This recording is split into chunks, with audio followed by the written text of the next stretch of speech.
Hari ke-19 kita udah sampai di Bali. Selama 2 malam kita manjain diri di salah satu villa kecil di Peti Tengah.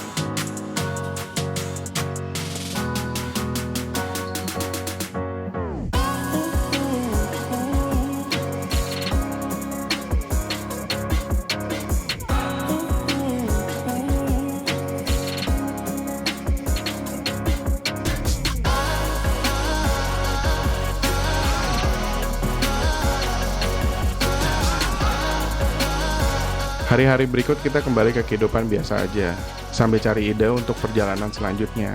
Jadi kita gunain waktu dengan refreshing, tapi masih berhemat. Kita makan di warung, sewa motor daripada naik taksi online, cari destinasi wisata yang jauh dari turis bule, dan kita menemukan pantai Batu Belik yang gak kalah indahnya dengan pantai Seminyak. Harga makanan dan minuman di Cafe 707 Pantai Batu Belik ini sangat bersahabat. Konon pantai ini memang favoritnya orang lokal. Kita suka banget ke Pantai Batu Belik dan hampir tiap hari kita kesini untuk mandi di pantai sambil mandang sunset.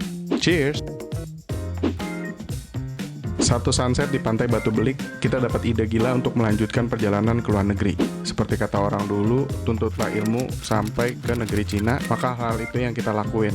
Setelah melihat ke belakang, kita merasa beruntung mengambil keputusan ini setelah melihat keadaan yang sekarang kurang beruntung di tengah situasi virus corona. Setelah download dan mengisi aplikasi, kita langsung menuju Visa Application Service Bali yang terletak di Grand Palace Hotel, Jalan Bypass Ngurah Rai, Denpasar Selatan untuk submit semua dokumen yang udah kita isi. Terus kita masukin aplikasi, kita ngisi itu semua. Sudah dengan semuanya, udah dengan foto dan kawan-kawannya, tapi fotonya di reject. Ternyata untuk mendapatkan visa ke negeri Cina itu tidak mudah, nggak seperti yang kita baca di website. Jadi kita dapat masalah itu seperti pas foto yang nggak sesuai ukuran, itinerary yang kurang jelas, lampiran booking hotel, dan lampiran booking tiket pesawat yang belum ada. Jadi kita putusin untuk kembali besok aja. Kita bawa lagi dong the next day. Ini udah makan waktu kayak sehari gitu ya. Ya udah kita bawa lagi ke sana. Salah lagi, Bo. Itu kayak, hah? Kok lo bisa salah lagi tuh gimana gitu kan? Enggak, ini sama, gede kuping, gede kepala, gede semua sama. Dan kita tanya sama orang application di sana dan mereka baru kasih tahu kalau gitu Bapak pergi aja ke tukang foto yang biasanya ngurusin visa Cina.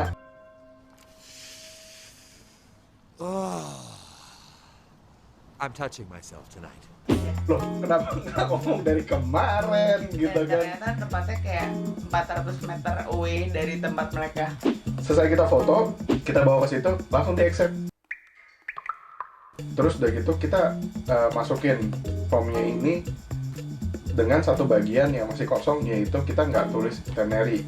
Sebetulnya nulis detailnya udah ada, cuma nggak detail banget. Cuman yang kita nggak ada itu lampiran tiket yang mereka minta. Lampiran tiket kita masuk ke Hong Kong atau ke mainland China-nya gitu. Iya. Untungnya kita udah nyari-nyari tahu kan beberapa hari sebelumnya, sebelum kita apply dan lain, kita udah cari tahu. Jadi kurang lebih harga-harga tiket itu kita udah tahu juga, cuman memang kita belum beli tiketnya. Kita di second spot tuh, kita jadinya Tur Asia.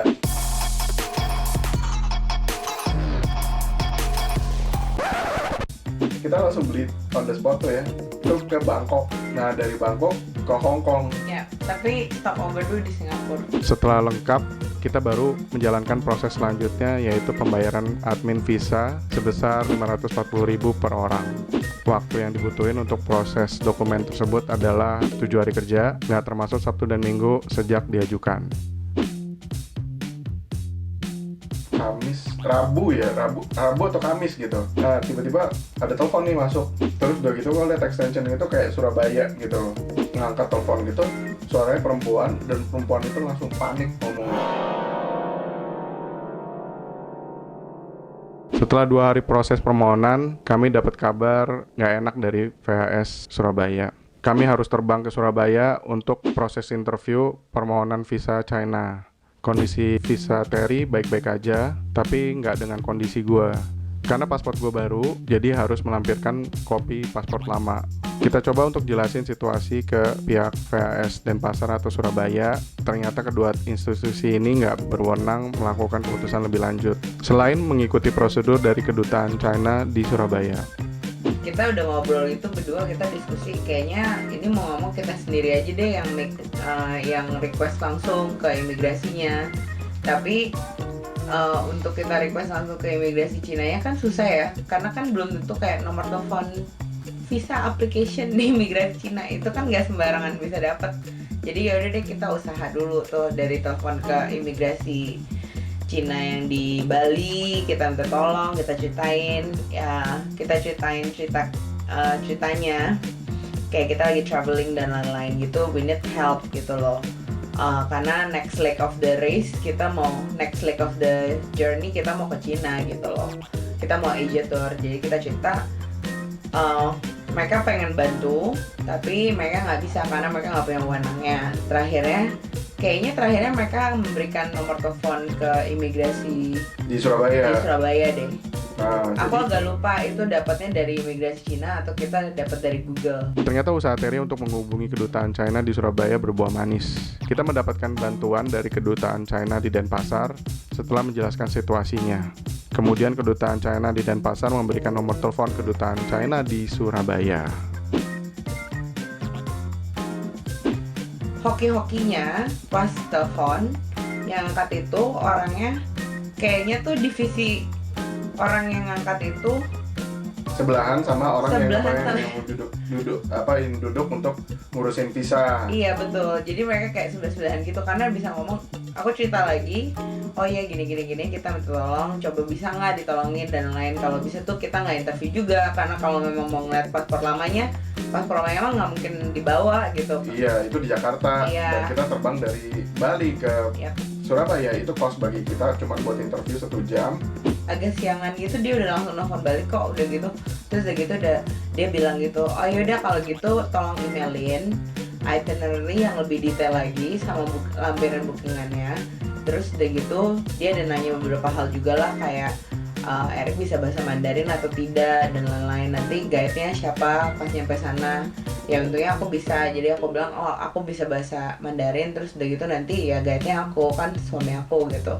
Terus udah gitu terakhir ngobrol-ngobrol, dia cuma minta di emailin doang itinerary yang fix, semuanya clear, lo mau ke kota ini mau ngeliat apa aja dan lain-lain, itu dia minta clear. Dan akhirnya pada tanggal 2 Desember 2019 kita dapat kabar dari VAS Bali bahwa proses permohonan visa itu sudah selesai dan paspor bisa diambil. Jadi dia approve nggak suami saya?